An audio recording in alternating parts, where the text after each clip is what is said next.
Paz do Senhor Jesus, amém? Assim seja. Eu estava falando com o Júnior aqui, quero que você esteja bem atento ao que eu vou falar. A palavra que Deus me deu para ministrar hoje é a oração que Deus não ouve. Qual é a oração que Deus não ouve? Mas logo no início, Cláudio falou que estava se sentindo enjoado. Foi, Cláudio?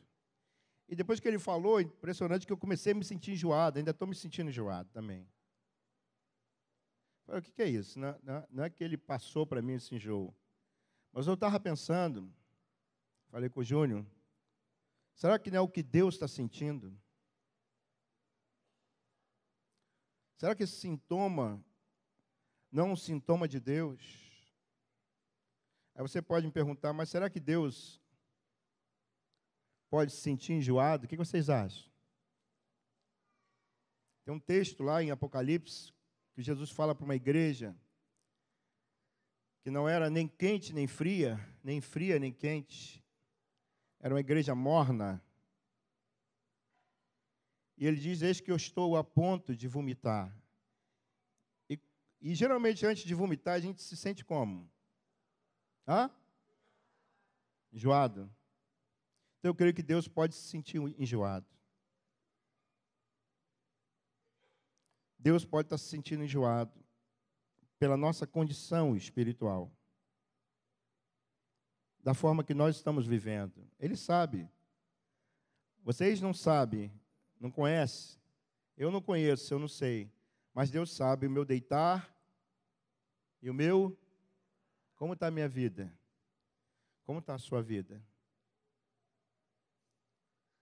Eu fiquei muito pesado com isso. Falei, meu Deus, tem misericórdia de nós. Eu gostaria que você fechasse os seus olhos e pensasse na sua vida. Como é que está a sua vida?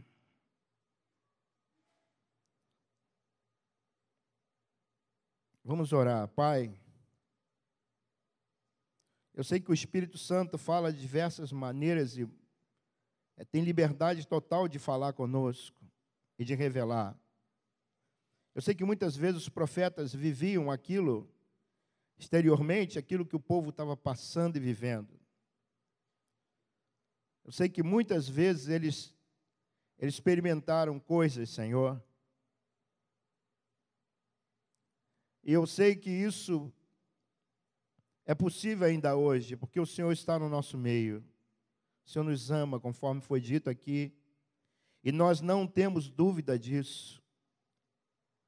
O grande problema hoje é a nossa vida, Senhor. Temos recebido tanto, cada domingo, cada dia, e temos vivido pouco, praticado, obedecido pouco. Pai, nos perdoa, em nome de Jesus. Vê se há em nós algum caminho mau. Vê se há em nós algum caminho mau. O Senhor nos sonda e nos conhece. Sabe o nosso deitar e o nosso levantar. Antes mesmo que as palavras cheguem à boca, o Senhor já as conhece todas. O Senhor nos conhece melhor do que nós nos conhecemos. Perdoa-nos, Senhor, os nossos pecados. Perdoa as nossas transgressões. Perdoa os adultérios, as mentiras, cobiças, invejas, maledicência. Perdoa todos os pecados, Senhor. Tudo que entristece o Espírito Santo. Meu Pai, nos perdoa. Toda negligência, omissão. Tem misericórdia de nós. Lava-nos, Senhor, no sangue precioso de Jesus. Limpa-nos, Senhor. Queremos apresentar diante do Senhor com vestes limpas, sem manchas. Ah, meu Pai, sei que o único que pode fazer isso é o sangue de Jesus. Que o Espírito Santo tenha total liberdade de nessa manhã, nesse dia, operar coisas grandiosas, Senhor. Tu conheces aqueles que estão caminhando para o inferno. Tu sabes aqueles que estão presos aos pecados. Tu sabes, Senhor. Não é a tua vontade que nenhum desses pequeninos venha se perder. Então, que a tua graça, que o poder do Espírito Santo se manifeste de uma forma clara. Abre o nosso entendimento para compreender. Abre os nossos olhos para ver. Abre os nossos ouvidos para ouvir aquilo que o Espírito Santo está falando nessa manhã, nesse dia. Em nome de Jesus. Amém. Amém. A oração que Deus nos ouve. Qual é a oração que Deus não ouve? Qual é? A oração que Deus não ouve está em primeira. O Fernando leu aqui hoje de manhã, na hora da oração. Muitos de vocês não estavam aqui. Talvez se você estivesse, já saberia. Poucos estavam aqui na hora da oração. Como sempre. Isso é um indicativo de uma igreja fria ou morna. A igreja que não participa das reuniões de oração é uma igreja morna. Amém? O que vocês dizem? Porque se eu falar uma coisa positiva, de repente todos vão dizer amém. Amém. Deus vai abençoar. Deus vai nos dar recursos. É muito fácil dizer isso. Amém. Mas quando nós temos que admitir uma realidade nossa, de frieza ou de mornidão, é difícil. Mas o primeiro passo para nós nos achegarmos diante de Deus é com arrependimento. Amém? Então a oração que Deus nos ouve, não ouve, ela está em 1 de João, capítulo 5, versículo 14. Talvez você não entenda, vai entender o versículo, mas creio que o Espírito Santo ele vai te revelar. Diz assim: e esta é a confiança que temos para com Ele, para com Jesus, para com nosso Pai, que se pedirmos alguma coisa segundo a sua vontade, Ele nos ouve. Vocês entenderam? Qual é a oração que Deus não ouve? Muito bem. É o contrário disso. A oração que Deus ouve é a oração que é feita segundo a sua vontade. E a oração que não é feita segundo a sua vontade, Ele... Amém? Vocês entenderam? Então, para eu orar, começar a orar, eu tenho que, primeiro, saber a vontade de Deus. Tá certo? Eu tenho que saber qual é a vontade dEle. Como que eu vou me chegar a Deus e orar se eu não sei qual é a vontade dEle? Eu posso pedir um monte de coisas, mas Deus não vai me ouvir. Deus não vai me atender se eu não orar segundo a sua vontade. E como que eu passo a descobrir a vontade de Deus? É aquilo que nós falamos sempre para os irmãos, incentivamos todo início de ano, que nós devemos conhecer a palavra de Deus. Eu só vou conhecer a vontade de Deus conhecendo a palavra de Deus. A não ser que seja algo muito específico para a minha vida.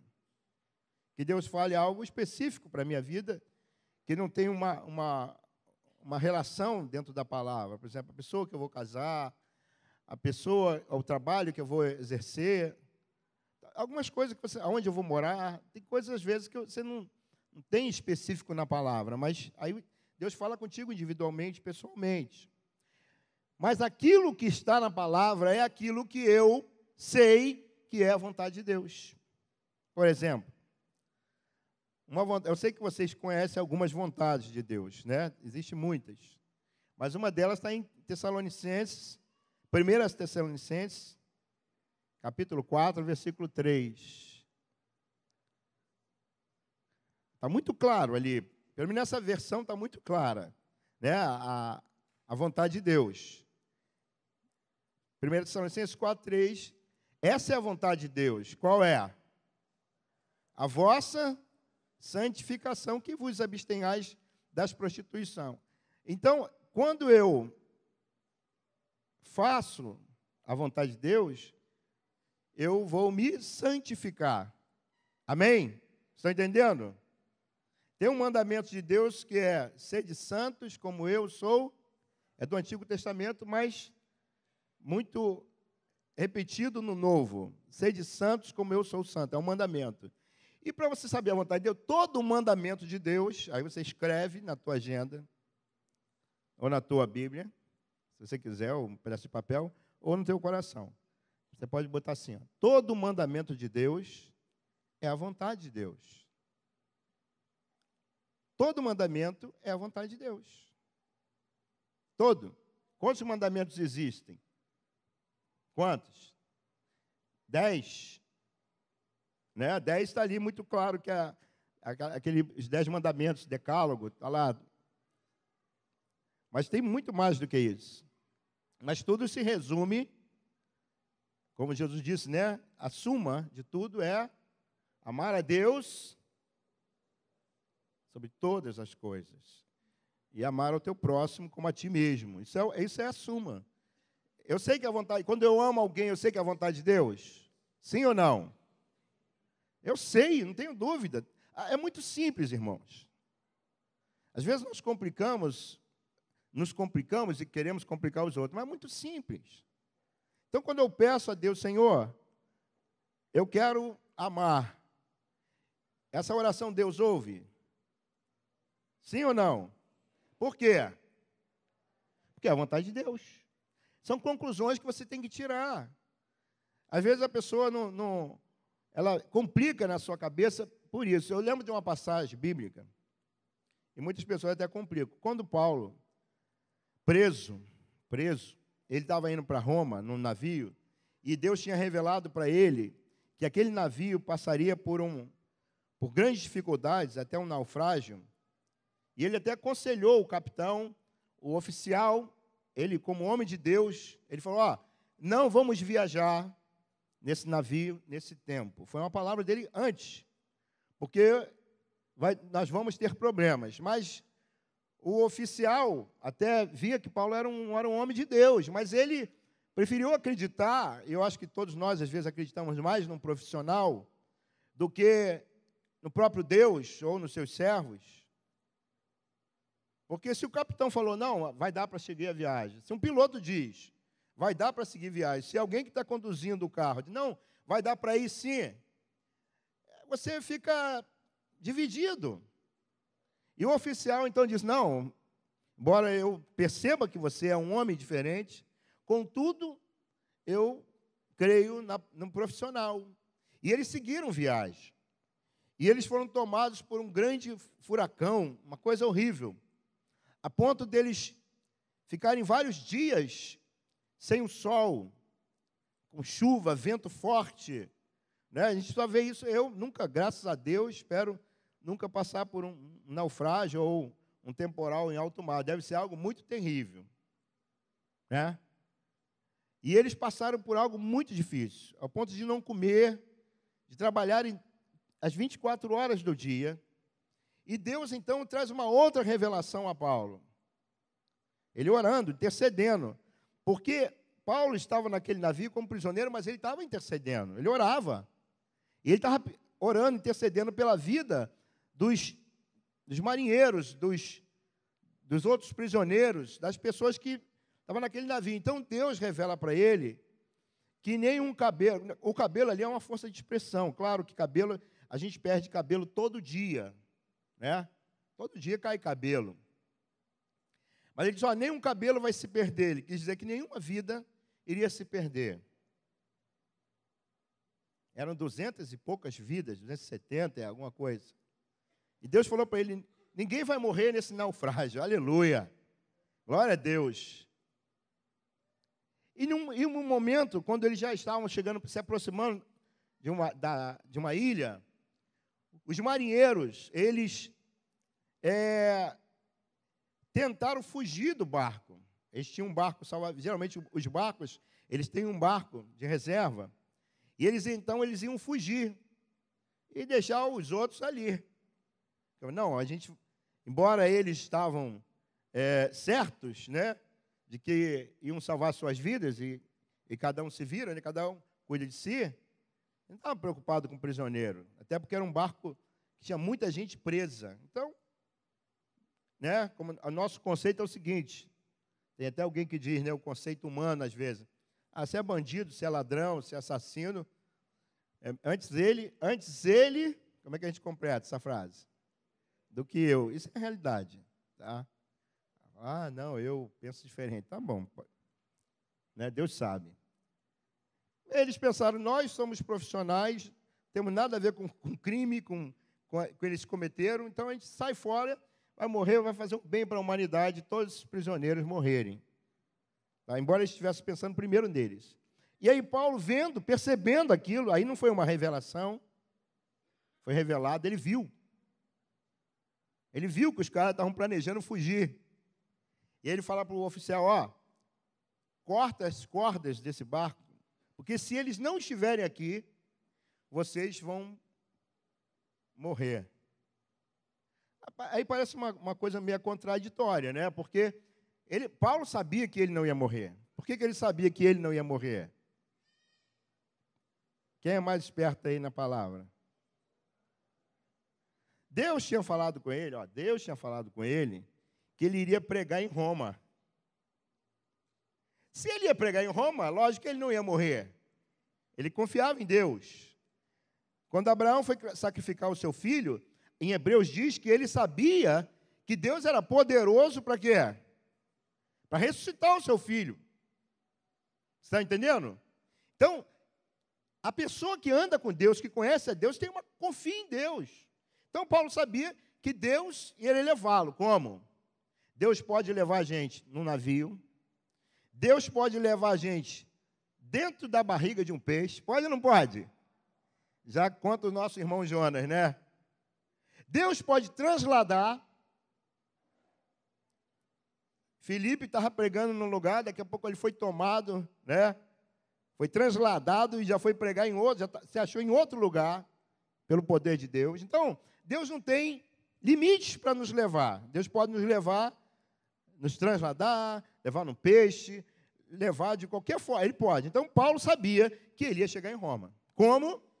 Pode ser por um navio, pode ser por outros meios. Mas aquelas pessoas que estavam ali dependiam daquela estrutura, que era o navio, até chegar em um ponto onde eles pudessem nadar ou se agarrar em madeira, conforme Paulo mesmo disse, agora o navio vai quebrar e vocês agora, cada um se agarra, né? Quem sabe nadar, vai nadar porque já estava perto da ilha. Outros vão se agarrar em madeira, em tronco, em qualquer coisa, né, que tivesse ali. E a palavra diz que então o oficial mandou cortar o navio, os marinheiros ficaram até que ele chegasse a um ponto de segurança. Então, nós não podemos deixar de fazer a nossa parte. Nós precisamos fazer a nossa parte. Por isso que eu não condeno, às vezes, uma pessoa que a fé daquela pessoa, ou a pouca fé da pessoa, às vezes, leva a pessoa a fazer coisas que eu, por exemplo, não faço. Não que seja pecado, mas algo que a pessoa... Tem gente que faz coisas que é porque ela não tem fé, ou ela não tem uma experiência com Deus. E nós não podemos condenar por isso. Quer ver um exemplo? Eu sei que todos nós, se algum discípulo for à casa de prostituição, todos nós vamos julgar, dizendo, está errado, evitar a aparência do mal. Verdade. Mas eu sei de casos de pessoas que pregaram a palavra e ganharam pessoas dentro do prostíbulo. Na Bíblia. Na Bíblia não, eu já ouvi esse testemunho aí de alguns camaradas que pagavam a hora da prostituta, não sozinho, né? Eu não aconselho ninguém ir sozinho para um prostíbulo. Vou lá, irmãos. Vou lá pregar o evangelho. Bem, eu não aconselho. Agora, se duas pessoas decidem ir num lugar, pagar uma prostituta, ou pagar o tempo de uma prostituta para ouvir a palavra, já que se ela cobra uma hora, sei lá, R$200, R$100, vou te pagar uma hora para você assistir a reunião, como caso a gente já ouviu um testemunho assim. Mas esses dois irmãos foram à casa de uma prostituta. E pregaram a palavra na casa dessa prostituta. E essa prostituta se converteu. Vocês lembram disso? Foi os 2 emissários de Josué. Quando eles foram em Jericó, o lugar que eles entraram foi na casa de uma mulher chamada Raabe. Sempre quando eu lembro de Raabe, eu falo para os irmãos, eu lembro de uma moça chamada Raquel, que esse é o nome dela, mas o nome dela profissional de prostituta era Bruna Surfistinha. Sei quantos já ouviram falar dessa mulher, uma garota de programa, prostituta, que hoje se casou e tal, não sei como é que está a vida dela, mas eu sempre orava, não tenho orado com tanta frequência, mas eu orava por ela. Senhor, R de Raabe, R de Raquel. Salva Raquel, Senhor. Tem misericórdia, traz revelação para Raquel. Eu sempre orava assim por ela, e de vez em quando eu lembro, eu oro por ela. E eu acho que a gente tem que orar por Andressa Urach, nós temos que orar por Ângela Bismarck, nós temos que orar porque eu fiquei muito triste no outro dia, com a carta de uma esposa, acho que é Tonzão, o pessoal gostava de dançar funk com ele, paz do Senhor, paz do Senhor, paz do Senhor. E eu vi a carta daquela irmã, eu fiquei pensando, porque eu concordo com isso. Vendo uma pessoa dessa, do funk, ou da música, o artista, se converte, imediatamente, sem esperar a pessoa se estruturar, ter base, começa já a introduzi-la nas reuniões para dar testemunho. Ah, vem ouvir o ex-travesti fulano de tal. Ah, vem ouvir o ex-funkeiro. E já coloca ele para cantar música já. Aí canta, aí ele cantava no mundo, aí agora ele já está cantando e fazendo show, indo em passeata, fazendo... Queridos, quando aquela esposa... Não sei se quantos tiveram a oportunidade de ler a carta dela. Alguém aqui leu a carta da esposa de Tonzão? Ah, tá bom. Então, poucos, uns 5 aqui já leram, pelo menos, estão comigo. Eu achei muito interessante. Ela falou, gente, ele precisava ser estruturado. Hoje, esse rapaz se desviou. E ele falou, ó, gente, não se escandalize, não, porque eu vou falar palavrão. No dia ele estava com uma arma, apareceu perto de um bandido, com uma arma, uma foto. Ele falou, ó, eu vou arrebentar. E ela deu uma amenizada, falando que ele ia sentar no banco para ouvir. Ele falou, ó, não é nada disso. Eu vou para o mundo, eu vou fazer pior do que eu fazia. Olha que coisa terrível. Porque a Bíblia diz, né, quando um demônio sai, não diz a palavra? Quando um demônio sai, que se aquela casa ficar vazia, vem outros piores ali. E o último estado daquele homem, daquela pessoa desviada, como é que fica? Fica melhor ou pior? Pior. E ele falou, ó, vai ser assim. E eu vi a carta. Se você tiver a oportunidade de ler carta da esposa, bota na internet que hoje você pode descobrir, né? A carta da esposa de Tonzão. Acho que é Tonzão mesmo. Que eu nem sabia que era Tonzão, que eu não sou ligado muito nessas. Mas aí quando ela falou as músicas que ele cantava, que eu via, e essa eu via o pessoal muito cantando e dançando funk. Paz do Senhor e tal. Aí eu lembrei, eu falei assim, embora não faz o meu estilo, mas né, o pessoal gosta vai aceitando, vai recebendo essas coisas. E esse querido hoje está desviado. E muitos irmãos que se convertem, às vezes um artista, um cantor, eu ouvi dizer que a Perla também, acho que é uma funkeira também, eu estou dizendo isso para vocês entenderem, também que vai parar de gospel, até falou mal, e vai voltar, ou já voltou, né, para... Gente, isso é alegria, isso é tristeza. Mas sabe de quem é a culpa? É da igreja. A culpa é da igreja. A culpa é da igreja. A culpa é da igreja quando os cantores se tornam mercenários, se tornam comerciantes. Porque vai fazer um show, cobra, e você vai lá e paga. Ah, mas, irmão, não é o trabalho dele. Queridos, o trabalho da pessoa, ela pode trabalhar, ela pode gravar um CD e você comprar, eu não vejo problema. Mas quando a gente começa a levantar aquela pessoa, e às vezes ela, para ir lá, quanto que é? Irmãos, é 15 mil reais. Mas se tiver lá 500 membros e vender tanto CD, queridos, aí já virou um comércio. Deus não pode estar nisso. Deus não pode estar nisso. Mas se paga homens para pregar, se paga cantores para cantar, e se for uma congregação pequena, às vezes, a pessoa nem vem. Nem vem. Eu lembro uma vez que não foi bem eu, mas os irmãos, vamos fazer uma campanha. A gente foi para a praça, foi o maior prejuízo que a gente teve. Nunca mais eu fiz campanha com cantor evangélico. Porque choveu. Era a praça. Eu não faço mais. Ali foi uma experiência para mim. E a irmã, que era a mais famosa das cantoras que viria, nós inclusive pagamos o táxi dela, né? Se fosse hoje era Uber, né? Porque é mais barato. Aí foi o táxi. A irmã deu uma volta assim, em torno da praça, e vazou. Vazou, meu irmão. Sem ninguém. Quer dizer, estava a gente lá, né? Umas 15, 20 pessoas. Mas eu fico pensando, ela foi chamada para cantar para Jesus? Ou ela foi para se apresentar para as pessoas? Não, eu até julguei a irmã. Aí teve um outro irmão.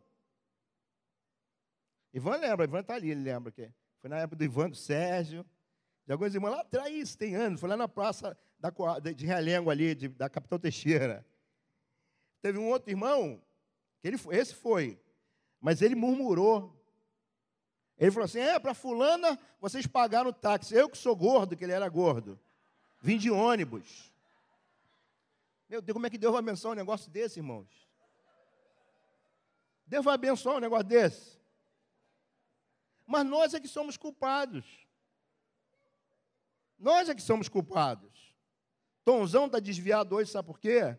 Porque Tonzão tinha que ficar no discipulado. Ele tinha que primeiro ser firmado. Tinha que ter discipulado na vida desse rapaz. Tinha que ensinar a palavra para ele. Como Jesus disse, ensinando a guardar tudo o que eu ordeno. Tonzão não tinha que ser lançado logo, não. Vai lá, aí o irmão pega, e leva para cá, e leva para ali, para dar testemunho. A pessoa precisa firmar, não que ela não possa dar testemunho. Ela poderia dar testemunho, mas não subir nos palcos e... Tinha que ter um cuidado com ele, é novo convertido. Ninguém pega um novo convertido. A gente, às vezes, vê criança, as pessoas pegam e botam criança no palco. Eu já vi algumas vezes criança no palco. Tinha uma menina, então, que foi na televisão, nem sei por onde anda mais essa menina hoje. Morava perto lá em Campo Grande, perto da minha casa. Nem sei onde está. Aí eu estava no outro dia lendo a passagem de Jesus e falei, puxa, Jesus com 12 anos. Lembra de Jesus com 12 anos? A Bíblia não fala muito de Jesus, fala dele quando criança e com 12 anos, e depois fala dele já adulto. Jesus com 12 anos, ele foi no templo e ele falava de coisas tão maravilhosas, interessantes, que prendeu a atenção dos grandes líderes da época da religião judaica. Queridos, o que vocês acham se colocasse Jesus para pregar com 12 anos? O que ia acontecer? Ia ser uma bênção ou não? Ele sabia do reino. Ele falou de coisas, ele fez perguntas e respondeu que eles ficaram tão admirados que os meninos de 12 anos daquela época não tinham isso.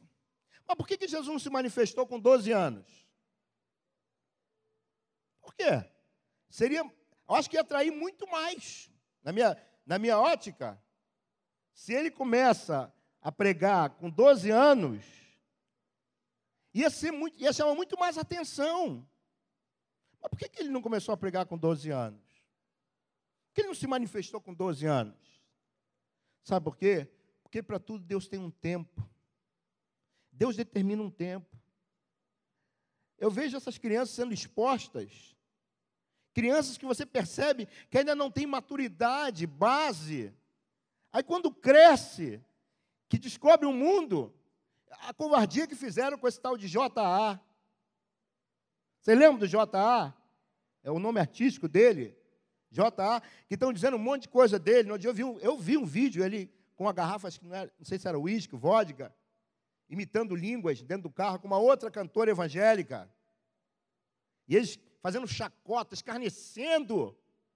E eu vi aquele garotinho lá no Raul Gil, cantando as músicas. De quem é a culpa, queridos? Quem é a culpa? A culpa é nossa, da igreja. Porque nós, às vezes, Nós forçamos coisas que não era para forçar. E a gente está vendo vários escândalos de cantores evangélicos. Vários. E o pessoal não está nem aí. Vários. A culpa é da igreja, a culpa é nossa. A culpa é da gente colocar essas pessoas para fazer coisas que não era para elas fazerem ainda.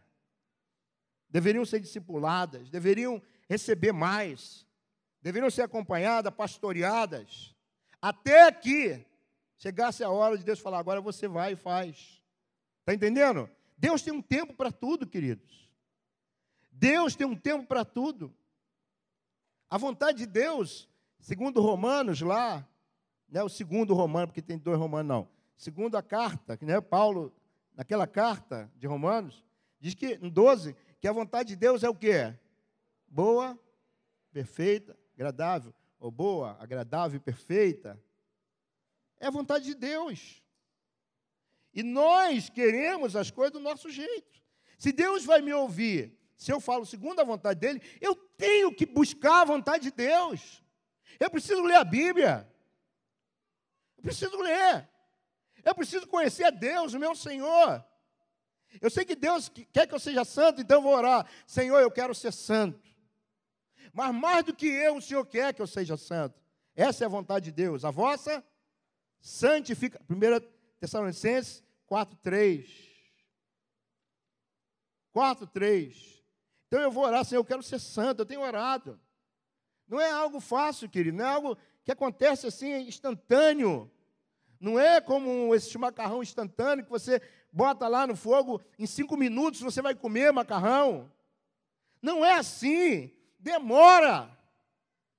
E parece que não acontece do jeito que você pede. Mas é a vontade de Deus, e eu devo estar diante dEle e pedir, Senhor, tem misericórdia de mim. Tem misericórdia de mim. Quando os emissários foram à casa de Raabe, eles foram se esconder, você vai dar um monte de desculpa. Eles foram guiados, eles sentiram que ali era o lugar, e ali teve frutos, porque eles pregaram a palavra. E aquela mulher disse, olha, eu quero esse Deus. E quando esse Deus destruiu essa cidade, porque ela passou a crer, eu quero ser salva, olha, eu não quero ser destruída. E diz a Bíblia que quando os emissários chegaram ali e destruíram aquela cidade pelo poder de Deus, diz que aquela mulher colocou um fio de escarlata, uma fita, na janela. Ela morava, a casa dela dava para a muralha, e ela e a sua família, porque eles disseram, ó, crê no Senhor Jesus. Quem completa? Aí você pode dizer, não, você está equivocado. Quem falou isso foi Paulo para o carcereiro. Mas o que aqueles emissários falaram para elas, ó, se você estiver aqui, tudo que tiver dentro da tua casa, teu pai, tua mãe, teus irmãos, quem tiver dentro da tua casa, não vai morrer. Aleluia! O que eles disseram? Crê no Senhor Jesus e serás salvo, tu e tua casa. E ela foi salva. Mais do que isso, mais salva do que a destruição de Jericó.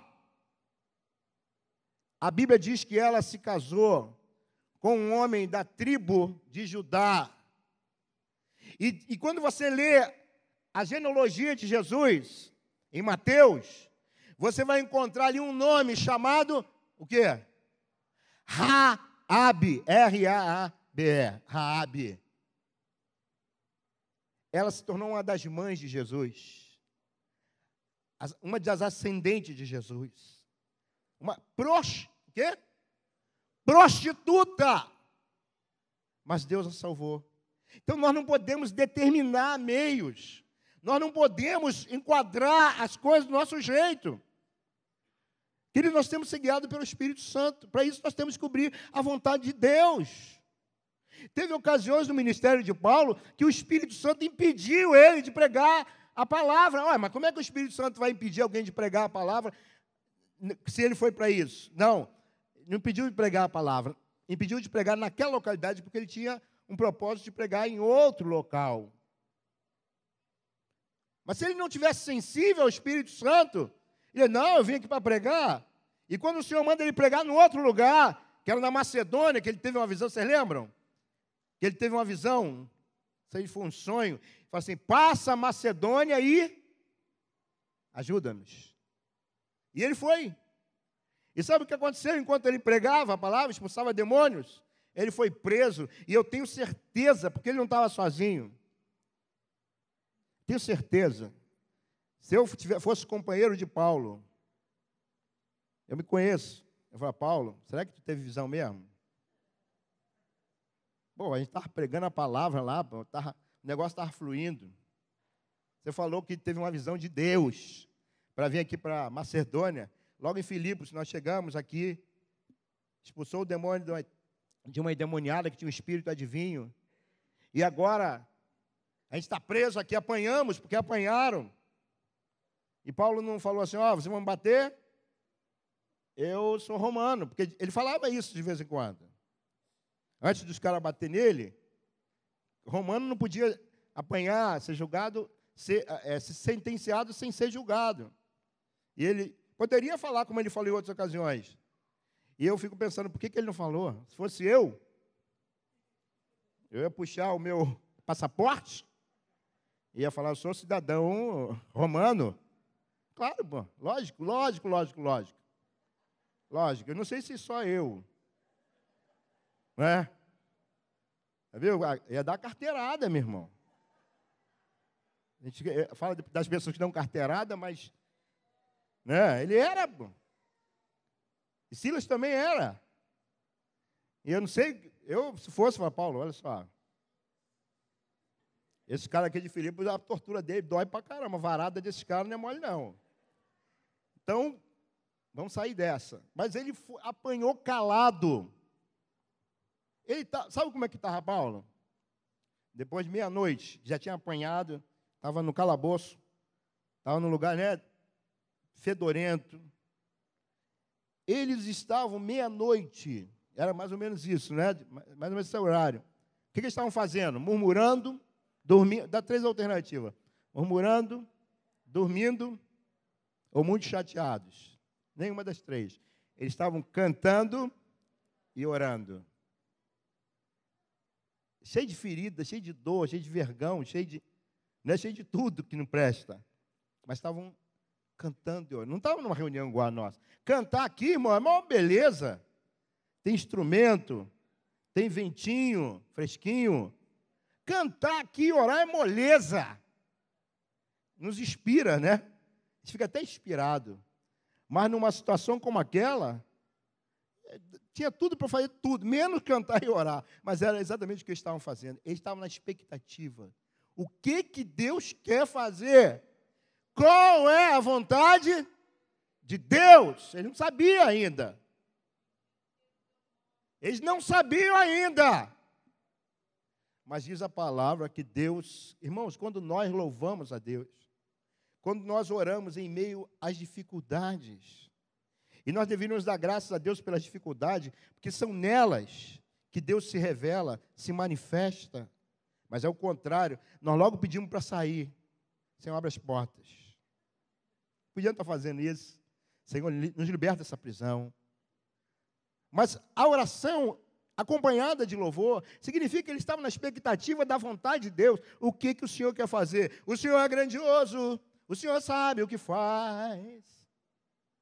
O Senhor tem o poder sobre as prisões. Eu não sei o que estavam cantando, mas estavam cantando e louvando a Deus.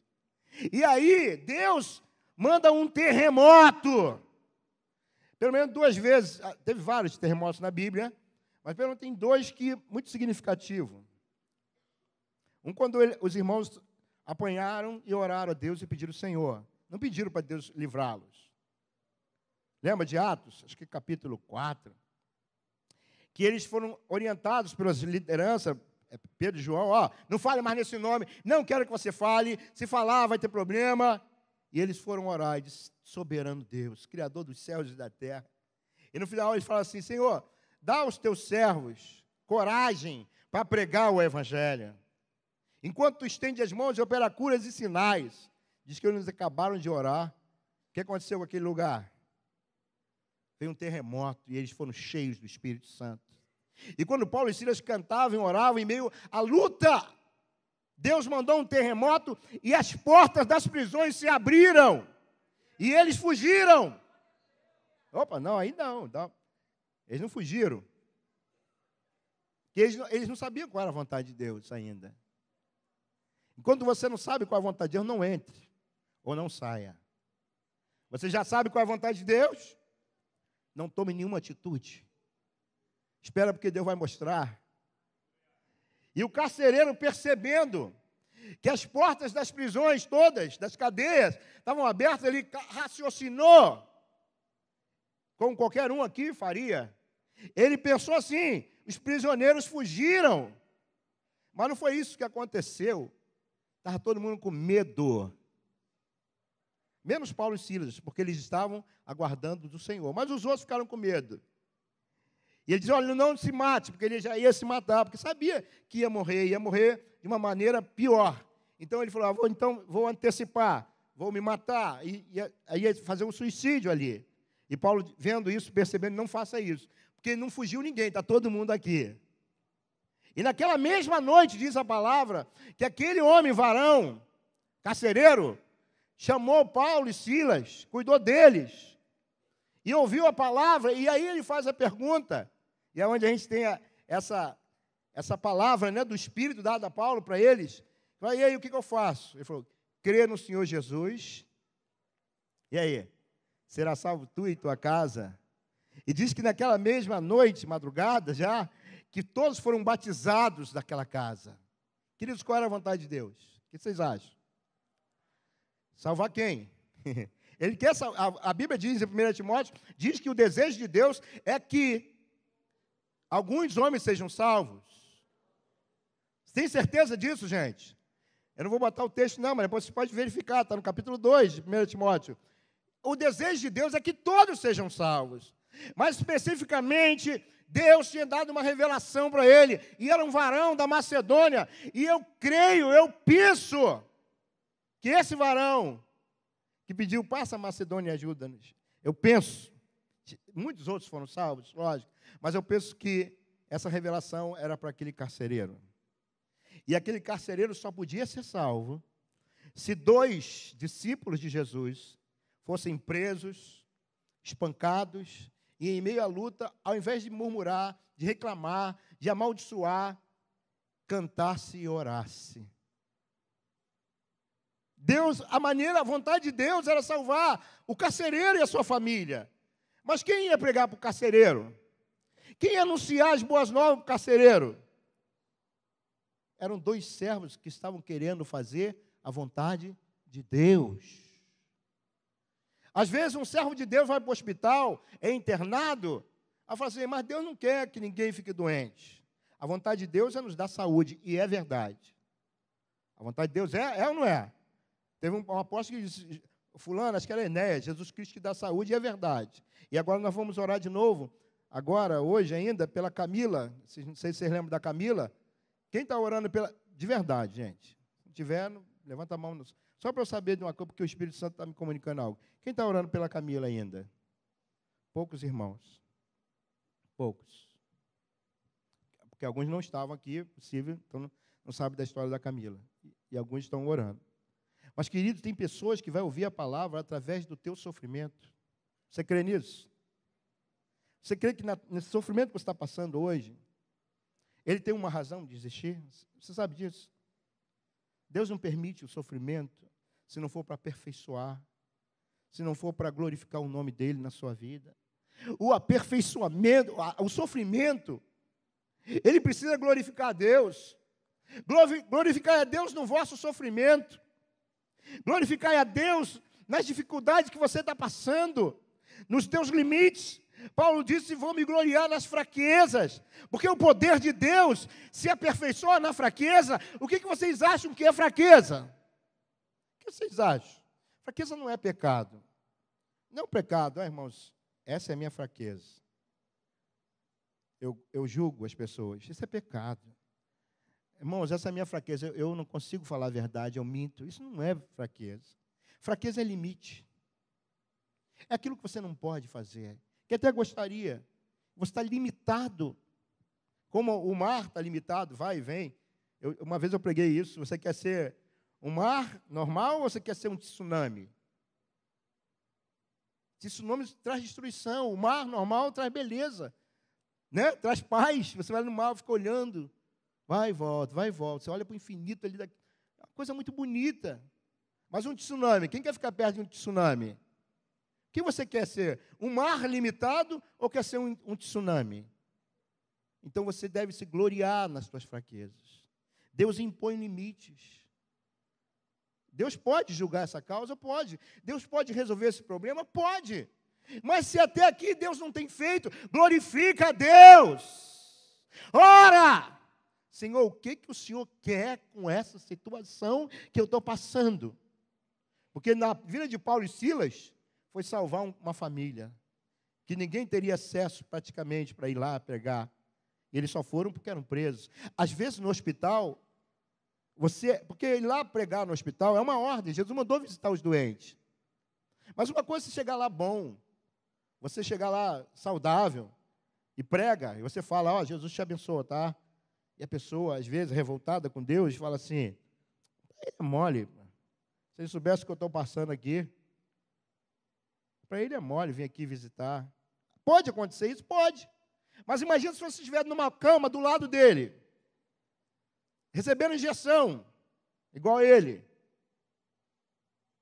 tendo que sofrer uma cirurgia. Eu não estou dizendo que essa é a vontade de Deus, mas eu não posso, de maneira alguma, limitar a Deus.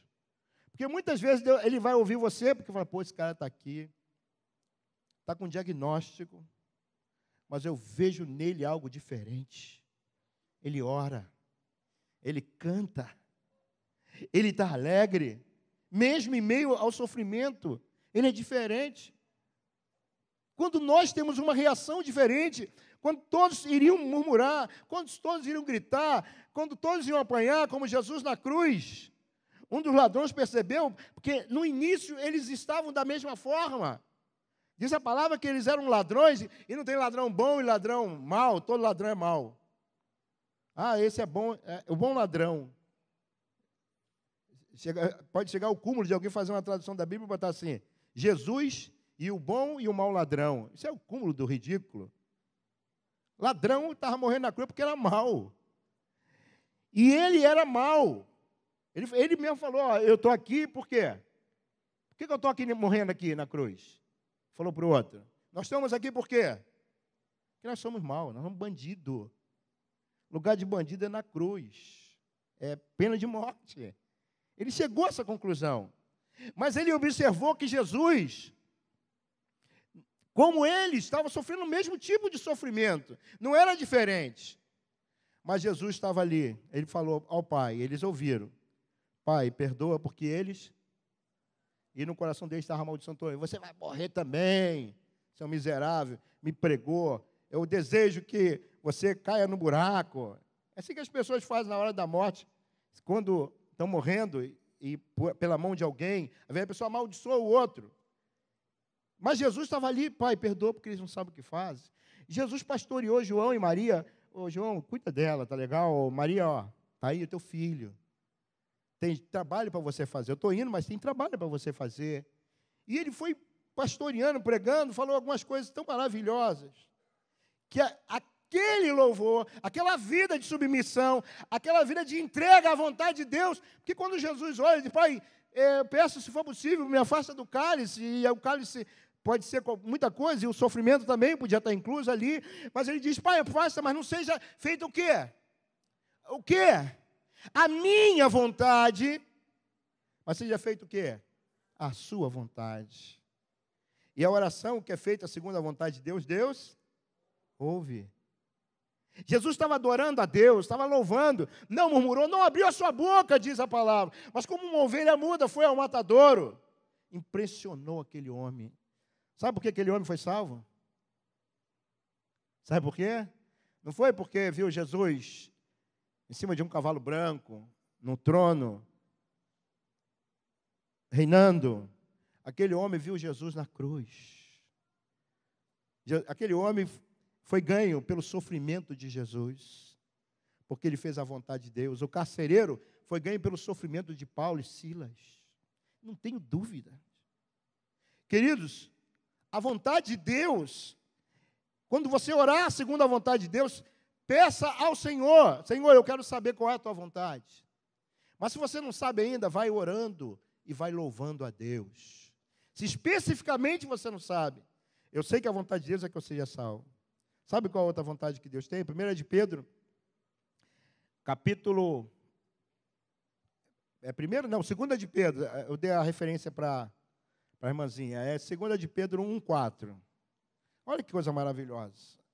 Isso a gente deveria ler todos os dias. Vou botar no espelho,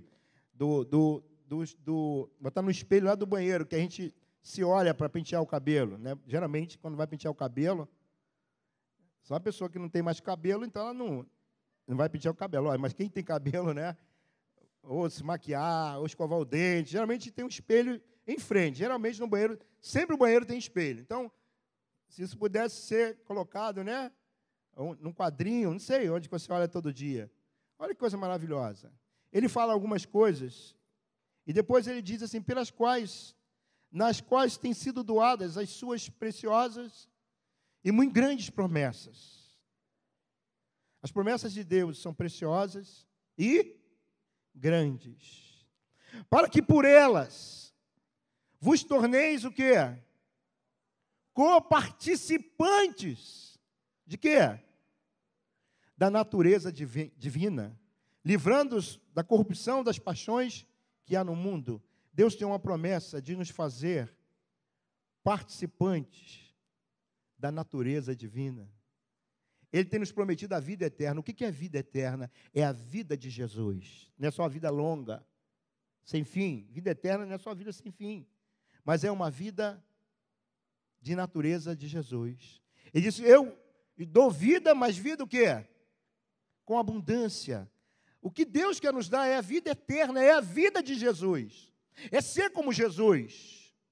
Queridos, se essa promessa não é a maior, de você se tornar como Jesus, como filho de Deus amado, como filho santo de Deus, se esse não é o projeto do eterno, queridos, não sei o que é.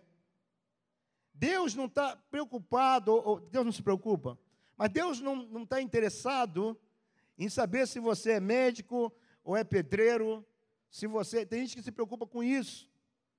Se você é professor, se você é um aluno, queridos, isso aí vai sempre existir. Se você vai ser cabeça ou vai ser cauda, se você vai ser chefe, ou se você vai limpar a rua, vai levar o lixo, carregar o lixo. Queridos, de verdade, essas pregações que nós temos ouvido são pregações que não têm fundamento bíblico, base na palavra. Seja o que você for, você pode ser para a glória de Deus. Amém? Você pode ser para fazer a vontade de Deus. Deus vai te usar onde você estiver.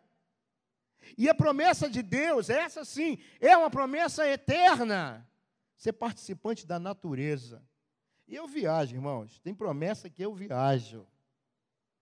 Quando eu falo para os irmãos, para algumas pessoas que estão mais próximas de mim, irmão, eu não me preocupo com viagem, não, sabia? Eu sei que é bom viajar, conhecer novos lugares. Eu sei que tem gente que tem um sonho de ir para Nova York, outro tem sonho para ir para Los Angeles, tem gente que tem sonho para ir para Paris, tem outros que tem sonho para ir para Dubai, até Jerusalém. Eu não tenho sonho para ir para esse lugar, de verdade. Se um dia eu for, eu fui, né? Sabe por quê? Eu digo para os irmãos, o pessoal às vezes ri, eu disse: irmãos, eu tenho uma promessa, que um dia Jesus vai vir reinar nessa terra. E durante 1000 anos, eu creio sim, pode ser que tenha alguém que não creia, 1000 anos nós vamos reinar nessa terra com Cristo. 1000 anos! Talvez, nós não venhamos a ter 150 anos na terra. 1000 anos nessa terra, no reino de Cristo. Queridos, sem ter problema com bala perdida, terrorismo, bomba, essas bombas que esse cara entra no lugar, carro desgovernado, está lá, vou tirar uma selfie aqui, lá perto do Arco do Triunfo, lá em Paris. E o cara fala assim, hoje é o dia que eu vou matar um montão de gente, vou atropelar um montão de gente. E está lá você, eu vou fazer uma... Quantos morreram assim, irmãos? Morreram passeando. Eu não estou dizendo que você não faça isso. Estou dizendo o seguinte, querido, se der, tudo bem. Mas não é o meu sonho. Não é o meu sonho. Meu sonho é poder ir para lugares onde o evangelho não está sendo pregado. Meu sonho é ter acesso a vidas que talvez não tivesse a oportunidade de ouvir o evangelho. Eu estou dizendo isso muito ligado ao sertão do Brasil. De você poder ser um instrumento enquanto está vivo.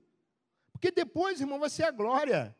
Depois é a recompensa, depois é o galardão. Depois chega a hora de Deus te recompensar. O soldado que vai para a guerra, ele não sabe se vai morrer, se vai voltar para casa. Ele é convocado e ele vai. Ele vai com uma missão de salvar, de resgatar os que estão presos, de se opor àquela nação ímpia que está querendo dominar. Ele vai com esse desejo, pelo menos com essa missão. E aí ele é usado ali para salvar um, dois, igual aquele irmão que foi usado lá naquele filme Até o Último Homem, onde ele não leva armas, mas ele salva um monte de gente com a sua vida, né? Naquele filme, não sei se todos viram, que o Júnior falou aqui naquela vez, né? Queridos, nós temos que estar com esse pouco de vida que nós temos. Quantos anos você tem? Pouco tempo você tem, nós precisamos ser útil, nós precisamos pregar, nós precisamos ver a vida de Deus, ganhar almas. Esse tem que ser o nosso objetivo. Se vai fazer faculdade, entra naquela faculdade para fazer a vontade de Deus. E qual é a vontade de Deus? É que todos os homens sejam salvos. O teu professor ateu, o teu colega que está ali, nem sabe porque está ali fazendo. Entra ali e fala, e ora, Espírito Santo, me usa. Me usa como, a gente canta, né? Quero ser um farol que brilha à noite, um abrigo no deserto, ponte sobre as águas. Querido, se você trabalha em um lugar, trabalhe com esse pensamento. Eu vou lá porque, às vezes ele vai murmurando porque não está trabalhando satisfeito. Não está ganhando o que você quer ganhar. Que ele não vai murmurando, Deus pode abrir uma outra porta? Pode, mas de repente ele ainda não abriu ainda, porque a obra não foi feita. A pessoa que tinha que ser o evangelho de testemunho, você ainda não pregou para ela, ou não pregou da maneira que tinha que pregar. Peça oportunidades a Deus. Louve e ore nessa prisão de trabalho. Fala, ali é uma prisão, irmão. Meu trabalho é uma prisão. É limpando o chão, vômito. Tem gente que trabalha na limpeza, né? Limpando o banheiro de shopping. Não sei se tem alguém aqui assim. Mas se tiver, pode ser. Vai ali e limpe aquele banheiro da melhor forma possível. Porque no banheiro não tem câmera. Tem. Se tiver, está errado, né? Pelo menos banheiro não pode ter. Banheiro não tem câmera. De repente, em outro lugar tem, as pessoas... Você sabendo que tem uma câmera te vigiando, como é que você trabalha? Quem trabalha com dinheiro numa empresa que tem que contar dinheiro, mas tem uma câmera, como é que você trabalha? Você rouba alguma coisa? Você nem pensa nisso. Por quê? Tem uma câmera no supermercado, né? Geralmente ele próximo do caixa, né? E em alguns lugares tem câmera. Aí diz, sorria, você está sendo filmado. Então, a pessoa que vai trabalhar com uma câmera vigiando, como é que ela trabalha? Da melhor forma possível, é ou não é? Se quiser ficar no emprego. Mas a Bíblia diz que os olhos de Deus passam sobre a terra. Deus está olhando o teu trabalho. A pessoa não está, porque de repente você está trabalhando, limpando o banheiro, mas Deus vê a tua alegria. E você canta, e você assovia. Você louva a Deus. Obrigado, Senhor. Louvado seja o teu nome. Talvez não possa falar alto isso, mas no teu coração. Deus está vendo. Está ou não está? Está orando e louvando a Deus. Sabe o que vai acontecer? Sabe o que vai acontecer? Deus vai abrir portas. Deus vai abrir a porta para você. Não é porque você é melhor, mas porque você é grato. Você tem um coração de gratidão. E sabe qual é a vontade de Deus lá? Eu não botei esse texto não, mas está lá em Tessalonicenses 5, acho que é 5:18, o Fábio até leu lá na minha casa, na sexta-feira. Essa é a vontade de Deus, que você dê graças por tudo. Para você dar graça por tudo. Porque essa é Em tudo dai graças. Está assim, porque essa é a vontade de Deus. Você tem dado graças a Deus? Quando te falta alguma coisa? Quando você está passando por algum limite na tua vida, uma fraqueza? Você tem dado graças a Deus? Essa é a vontade dele. E quando você faz isso, Deus se alegra. Queridos, essa é a palavra que Deus colocou no meu coração. A oração que Deus não ouve é a oração egoísta, é a oração feita segundo o que eu quero, o que eu preciso, o que eu acho. A vontade de Deus é que eu ore segundo a vontade. A oração que Deus ouve é aquela que é feita segundo a vontade dele. Quando você pede a salvação do teu marido, você pede por quê? Porque você não quer ter problemas?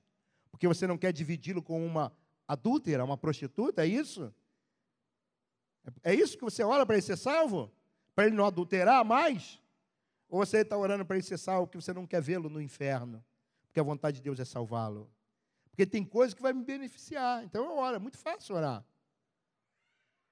É muito fácil orar. É fácil orar por um asfalto quando eu tenho que sujar meus pés na lama. Mas é mais difícil sujar meus pés na lama e dar glória a Deus. Obrigado, Senhor. Porque hoje choveu. Hoje é o grande dia de eu sujar os meus sapatos. Você dá graças a Deus quando suja os teus sapatos? Você dá graças a Deus com esse calor e você não tem ar-condicionado, ou teu ar-condicionado pifou e não dá tempo de consertá-lo? Você dá graças a Deus? Muito obrigado, Senhor. Por que está agradecendo? Porque meu ar-condicionado queimou. E eu não tenho dinheiro para consertá-lo. Ou não tenho dinheiro para comprar outro. E o calor está cada vez mais forte. Você consegue dar graças a Deus? Ou você murmura, tinha que queimar logo agora? Não podia ser na folga do Robson, né? Para ele ir lá consertar meu ar-condicionado? Tinha que ser hoje. Meu filhinho está ali, ó, coitadinho. Ele não consegue dormir com calor. Ah, que criança bonitinha, né? Dorme todos os dias no ar-condicionado, que maravilha. Quantas crianças estão lá na África morrendo de fome? Não é calor, não. Morrendo de fome. Você sabia que tem criança morrendo de fome agora? E o teu filhinho tem o peito, ou já está comendo, tem comida? Você sabia disso? Ou não? Claro que sabe. Mas nessa hora é mais fácil murmurar. Nessa hora é mais fácil eu me entregar à murmuração. Então nós precisamos, queridos, orar à vontade de Deus. Qual é a vontade de Deus? Qual é? Tem vários, né? Mas Deus quer que eu seja santo. Deus não quer que eu assassine ninguém. Deus não quer que eu adultere. Deus quer que eu viva uma vida reta. É a vontade de Deus? Todo mandamento é a vontade de Deus. Todo. Descobrir um mandamento é a vontade de Deus. Pratique-o, porque essa é a vontade. E ore por isso. Senhor, me dá força, eu não consigo. Senhor, me ajuda, eu não consigo. Nós podemos ver a glória de Deus, irmãos, quando nós começarmos a orar segundo a vontade dEle. Amém?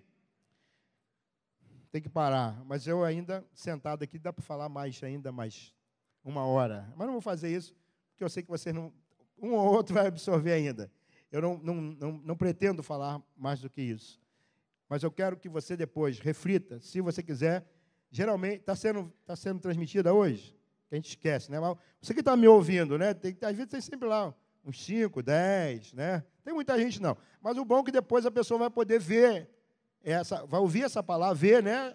Num outro horário. Se você parou aí, vou assistir essa palavra, a oração que Deus não ouve, e aí está me vendo aqui, isso eu sei que foi a vontade de Deus que você pudesse ver, tá bom? Como é que eu sei? Porque você está vendo. E eu oro para que seja. Então, veja, medite e busque a Deus, porque Ele tem um propósito maravilhoso na sua vida e na minha vida. Jesus Cristo, Ele é o Senhor. Amém?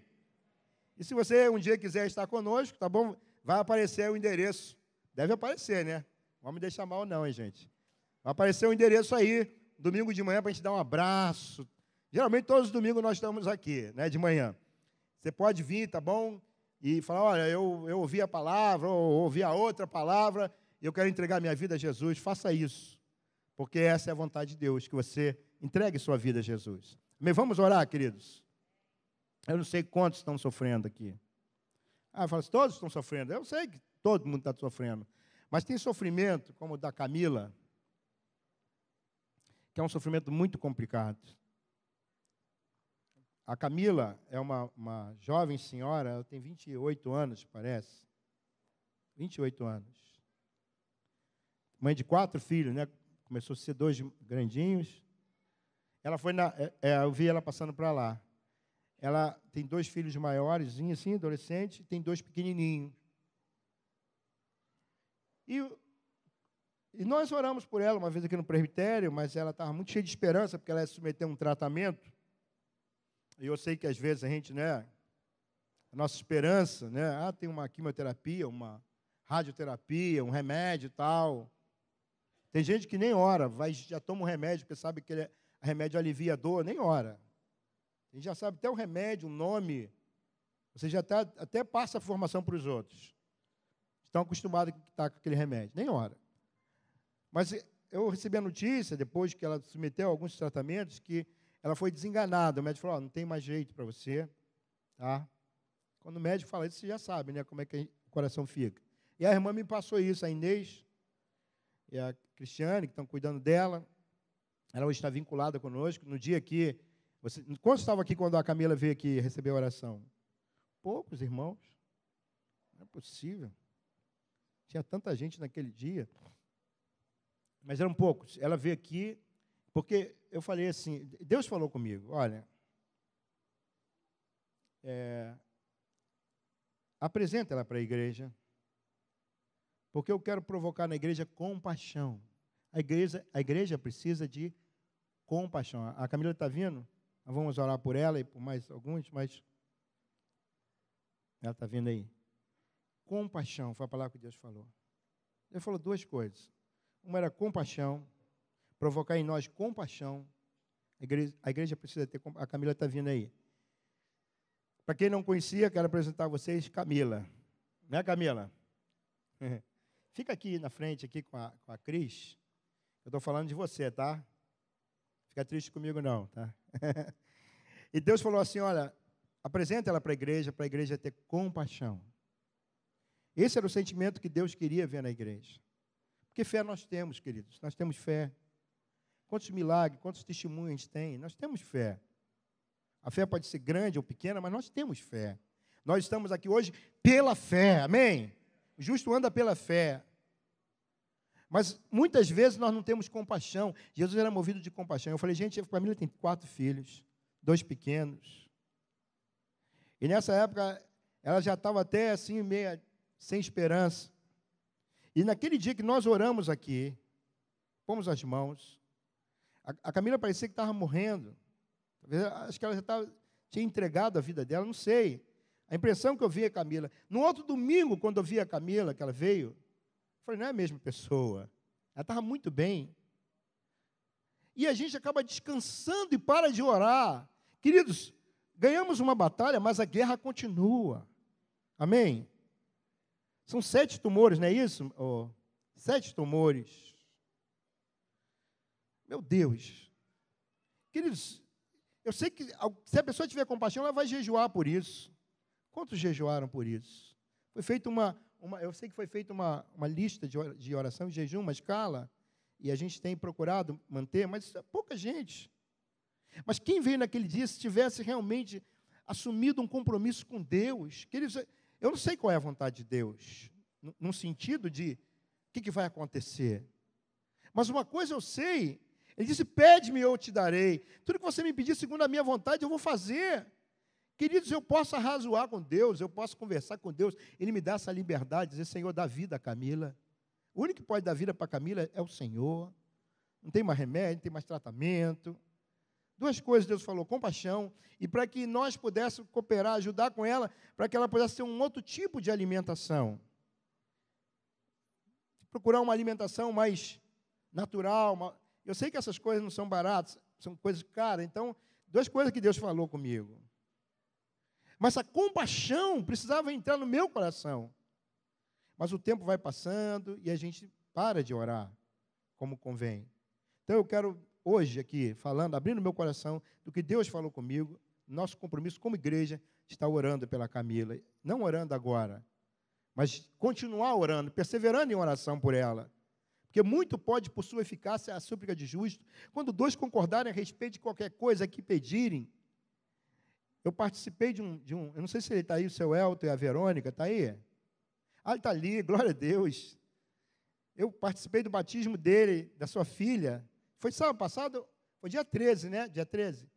Foi dia 13. Sábado? Não foi ontem, foi no outro sábado passado. Queridos, que testemunho maravilhoso. Como eu fui edificado. Como eu fui edificado. Talvez um dia vocês vão ser edificados. Eu acredito que o grupo ali do Alex estava ali, os irmãos estavam ali, nós fomos muito edificados. Eu vou resumir, mas o seu El também foi constatado nele câncer no pulmão, o pulmão dele estava todo tomado. Ele não é nem um fumante, né? E a gente não explica certas coisas. E ele veio aqui, ele é tio do Rodrigo, e o Rodrigo trouxe ele aqui, foi no hospital primeiro visitá-lo, é um testemunho muito bonito, eu fui muito edificado. E ele, então, pediu oração. Aqui, a gente sempre senta aqui, o presbitério ora. Algumas vezes nós oramos aqui. Ele pediu para nós orarmos. E eu coloquei a mão sobre ele. E ele disse o seguinte, que ele percebeu, ele sentiu que enquanto eu orava, Deus ouvia a oração. Como é que a gente percebe uma coisa dessa, né? Porque a vontade de Deus, querido, Ele ouve a oração que é feita segundo a sua vontade. Sabe por que Deus ouviu minha oração? Não porque eu sou melhor do que ninguém. Porque essa era a vontade dele. Deus quer curar. Deus quer libertar. E o testemunho da própria filha dele foi o seguinte, que ele já saiu daquele, ele testemunhou, Deus ouviu aquela oração. E saiu daqui cheio de fé e confiança. Diferente do que ele entrou. E passou a viver diferente do que ele estava vivendo. Cheio de esperança. Foi no médico, submeteu alguns tratamentos, mas foi sumindo. O melhor, tem ainda uma coisinha aqui. Ele falou, mas a próxima vez que eu vim não vai ter nada. E na outra o médico teve que dar os parabéns para ele, porque já não dava mais aquele tumor terrível na vida dele. Glória a Jesus. Glória a Jesus. Jesus é bom.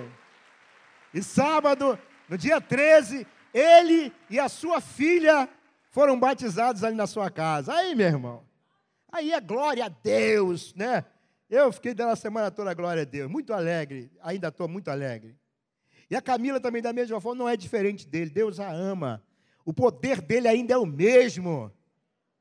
Deus, quando eu ouvi o testemunho dele, aí que eu me enchi mais de fé ainda. Né? Quando a gente ouve um testemunho.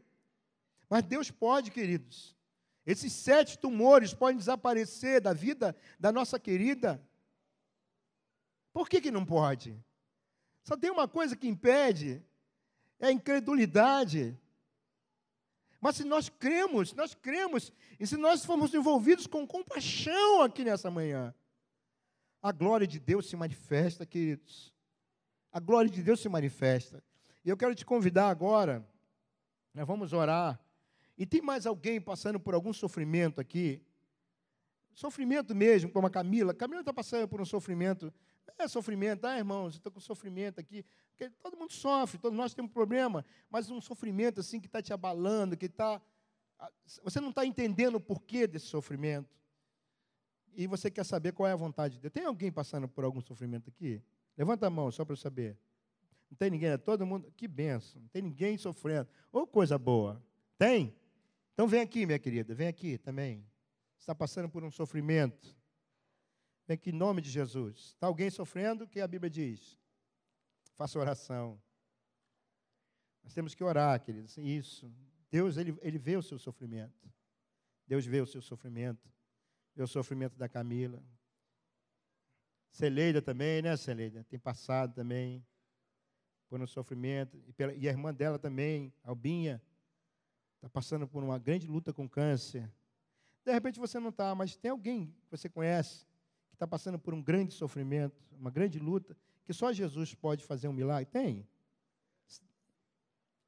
O Nicolas, né, aquela criança, né, tem passado por uma grande luta. Então nós vamos orar agora com fé.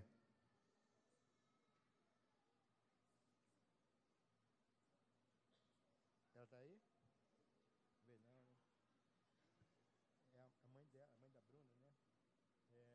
Ela está falando que a mãe da Bruna também está passando por uma grande luta, né? A nossa irmã, ela não está aqui.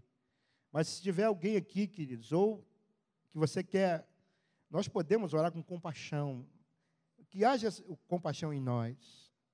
Orar que se fosse uma irmã minha mais nova, ela pode até ser, acho que minha filha, eu estou com 58, ela 28, podia ser minha filha, Camila.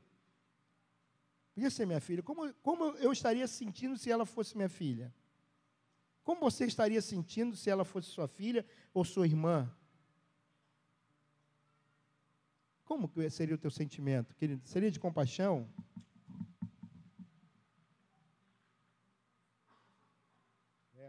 O marido dela é ímpio, está com câncer, sofrendo muito. Deve ter um monte de casos assim. E só vai acontecer um milagre quando a gente ficar sabendo desses casos e a gente orar por eles. Enquanto a gente não sabe, a gente não ora. E quando a gente ora com compaixão, com fé na palavra do Senhor, vai acontecer, irmão, vai acontecer. O seu El tem uma testemunha, um dia ele vai falar para vocês. Ele vai contar. E outros que têm recebido, eu tenho recebido quanta coisa de Deus. Vamos ficar de pé, aqueles que puderem, por favor. Gostaria de pedir os Marcos, o Cláudio, o Júnior. Não, pode ficar sentada, Camila, você. Eles vão impor as mãos sobre você aqui. E o poder de Deus vai se manifestar mais uma vez. Porque essa é a minha fé. Não posso pensar em outra possibilidade. E nem quero pensar. Vamos orar por ela, pela Camila. Vamos impor as mãos, como diz a palavra. Imporão as mãos. Olha o que Jesus falou, irmãos. Imporão as mãos sobre os enfermos e os curarão. É em nome de Jesus. Eu não estou fazendo em nome de ninguém aqui. Estou fazendo em nome de Jesus. Camila, Jesus te dá saúde. Profetiza sobre ela. Diga assim, Camila. Fala, pode falar. Camila, vamos repetir. Jesus Cristo te dá saúde. Aleluia. Ora por ela. Onde você estiver, começa a clamar por ela. Pelos outros queridos que estão aqui também. Deus sabe.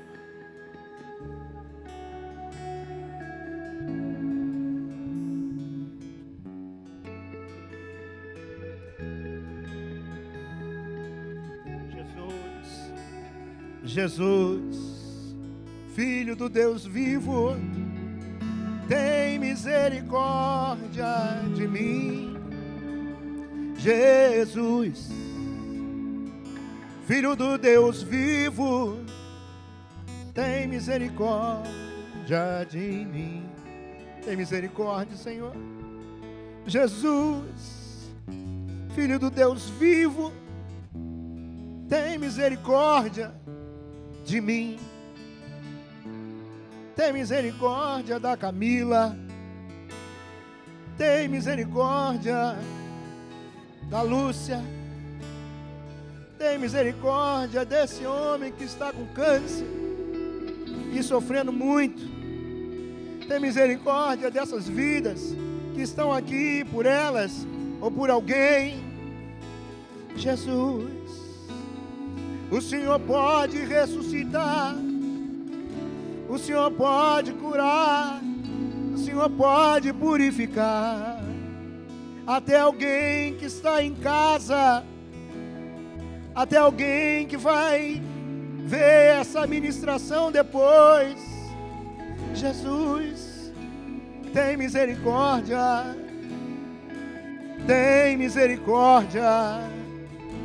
Estende a tua mão, Senhor, e opera agora sinais, prodígios, curas, para o teu nome ser conhecido e glorificado. Pai, a tua palavra diz que se pedirmos alguma coisa segundo a tua vontade, o Senhor nos ouve. Então nessa hora nós te pedimos por todos esses que estão sofrendo, pela Camila, por aqueles que estão aqui na frente, por aqueles que estão em casa, por alguém que está vendo essa ministração, ou vai ver depois. Nós pedimos que o Senhor estenda a tua mão de poder, a tua mão, a mão de poder, sobre o Nicolas, a tua mão, a mão de poder, sobre o Nicolas, Senhor, sobre a sua família. Estende a tua mão agora e opera, Senhor. Não porque merecemos, não porque somos justos, santos, não, mas por causa das feridas de Jesus. Lembra, Pai, daquelas feridas. E o que o Espírito Santo nos diz é que pelas suas feridas nós fomos sarados. É o que o Espírito Santo diz através das Escrituras, que pelas suas feridas nós fomos sarados. Pai,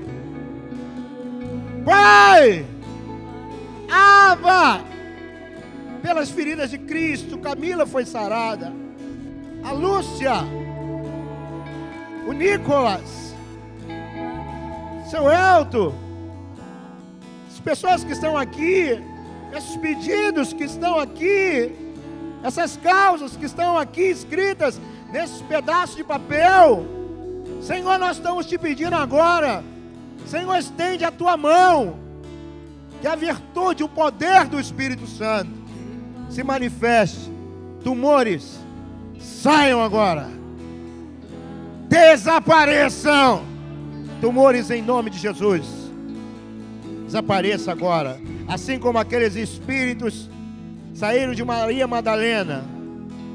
Senhor, nós sabemos que esses tumores são malignos, mas o Senhor é benigno, o Senhor é bom. Nós cantamos aqui hoje, por causa de Jesus, nós te louvamos, ó Pai, porque Tu és bom, que o Teu poder se aperfeiçoa, que a unção cura, a unção quebra o jugo. Fortalece, meu Pai, cada um desses, e que a igreja, Senhor, Tua igreja amada, não venha se esquecer, mas que se lembre quando acordar, que se lembre ao dormir, quando acordar de madrugada, e pensar: por que acordei? Porque o Senhor está chamando para orar, orar por alguém, orar pela Camila, pela sua casa e por outros. Torna-nos, Senhor, intercessores. Torna a igreja, Senhor, uma igreja de oração, uma igreja que ora, uma igreja que ora, uma igreja que intercede, mesmo em meio ao sofrimento, à luta, à fraqueza. Uma igreja que ora, uma igreja que louva, uma igreja que crê que a Tua vontade é boa, perfeita e agradável, mesmo em meio ao naufrágio, mesmo em meio à perseguição, à luta, às dificuldades. Crê que o Senhor, o Teu propósito é o melhor para nós, que a Tua vontade é o melhor para nós. Em nome de Jesus. Obrigado, Senhor, que eu sei que o Senhor operou. Eu sei que a unção de Deus está aqui. E aonde essa pessoa estiver em casa, ou em qualquer lugar onde estiver assistindo essa reunião, Senhor, eu sei que a unção está ali. Por isso nós vamos, Senhor, Te dar a honra e a glória, antes de saber dos resultados, antes do diagnóstico. Nós vamos Te dar a honra e a glória, porque Tu és Deus. Quando a porta abre, o Senhor é Deus. Quando a porta fecha, o Senhor é Deus. Quando a coisa vai bem, o Senhor é Deus. E quando não vai, o Senhor é Deus. O Senhor é Deus. Só o Senhor é Deus. Aleluia! Vamos dar glória a Deus. Dê glória a Deus. Glória a Deus. Glória a Deus. Aleluia! Glória a Deus. Glória, glória, glória a Ti, Senhor. Muito obrigado, Senhor. Glória a Deus.